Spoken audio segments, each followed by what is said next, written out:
Bismillahirrahmanirrahim.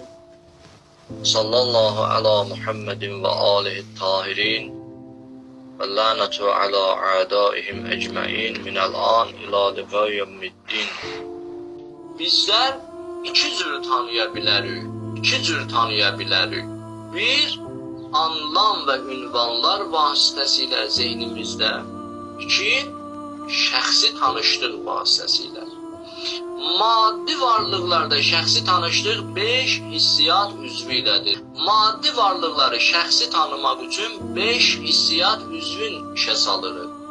Amma maddi olmayan varlıqları şəxsi tanımaq olar ya yox? Mən dünənləri bu sualı verdim və bunun cavabını da dedik, işarə elədik. Bəli, maddi olmayan varlıqları 5 hissiyat üzvü ilə yox, elmi hüzuri vasitəsilə o həqiqətin insanın daxilində, insanın ruhunda, qəlbində, düşüncəsində hazır olmaq şərti ilə tanımaq olar. Misal, yəni bir həqiqət özü mənim hüzurumda hazır olur. Özü, öz varlığı ilə, onun anlamı yox, onun ünvanı yox.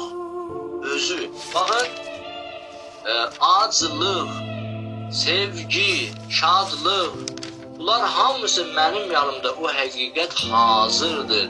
Mən aclığı ünvan vasitəsilə yox, öz aclığımı, öz sevincimi, əlbəttə, öz sevincimi özüm, öz yanımda hazır olmaqlıq ilə görürəm. Bu həqiqət mənim daxilimdə, huzurumda var. Buna deyirlər elmi hüzuri.